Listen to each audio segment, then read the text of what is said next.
สบายดีเด้อพ่อแม่พี่น้องมื้อนี้ก็มาเข้าครัวมื้อนี้อยากกินแจ่วบักเผ็ดแห้งผู้ใดเคยเฮ็ดกินแด่แต่ว่าบักเผ็ดแห้งค่อยก็คั่วแล้วเรียบร้อยแล้วเด้อพี่น้องเห็นบ่คั่วมาแต่อันประเทศลาวพุ่นล่ะได้3ปีแล้วค่อยกะจิมาผัดกระเทียมหัวหอมแดงแล้วก็อันหอมป้อมหรือว่าผักชีพี่น้องผัดมันจนว่ามันสุกพุ่นล่ะเนาะหลังจากมันสุกแล้วก็จิมาตำได้ตำนี่เห็นบ่บักเผ็ดนะพี่น้องหอมบักเผ็ดเฮาคั่วเองเฮาบดเองนี่มันค่อนข้างจะแซ่บกว่าบักเผ็ดที่แบบว่าเขาเจ้าเฮ็ดขายเนาะแล้วก็ค่อนข้างจะเป็นแบบว่าหอมแบบธรรมชาตินะพี่น้องเพราะว่าเฮาคั่วเฮามาคั่วเฮามาตำเองจังซี่นะเนาะมันค่อนข้างจะแซ่บหลังจากนั้นแล้วก็จิตำนี่ก็จิใส่เกลือใส่แป้งนัวหรือว่าผงนัวแล้วก็จิใส่ปลาแดกแซ่บไหมแล้วก็จิใส่ซีอิ๊วนำเพราะว่าหยังลูกมักกินพี่น้องอันเวลาตำข้าวปอกข้าวปุ้นนี่ก็ถ้าหากว่าให้ลูกสาวตำนี่นะลูกสาวนี่จิตำแบบว่าอัน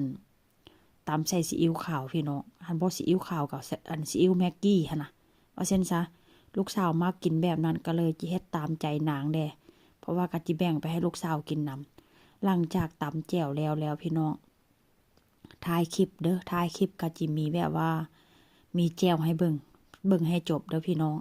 หลังจากนั้นค่อยก็ข้างหม้อกระทะค่อยก็จิมาผัดเห็ดเพราะว่าหยังจิไปกินกับข้าวสวยข้าวเจ้าแล้วก็จิมีทอดไข่แล้วก็มีกินกับแจ่วพี่น้องมื้อนี้ค่อยก็เลยแบบว่าผัดเห็ดนำว่าเส้นซะหลังจากผัดเห็ดสุกแล้วค่อยก็จิมาทอดไข่ได้ไข่นี่ก็ใส่แต่ซีอิ๊วขาวพี่น้องบ่ได้ใส่หยังหลายสูตรอาหารค่อยเฮ็ดนี่ก็เป็นพวกพวกผัดพวกทอดนี่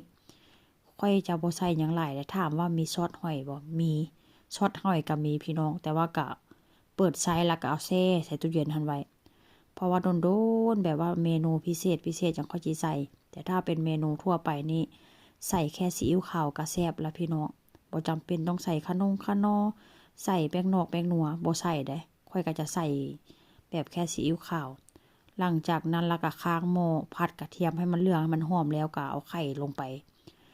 กันสูตรค่อยนี้ก็ง่ายๆพี่น้องบ่ใส่ใส่เกลืออีหยังใดแล้วอีกอย่างเนาะค่อยมักกินที่สุดนี่ก็คือทอดไข่ใส่กระเทียมใส่ซีอิ๊วผัวนี่ก็จำได้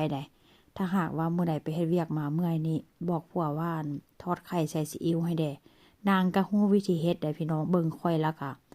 เบิ่งค่อยเฮ็ดแล้วเบิ่งกะเอาว่าเมียใส่ส่ำใดหั่นน่ะนางก็จื้อก็จำเอาแล้วก็เฮ็ดให้กินได้อันอื่นนี่เฮ็ดให้กินบ่ได้นอกจากทอดไข่กับอันหุงข้าวเด้อหุงข้าวนี่ก็หุงข้าวออก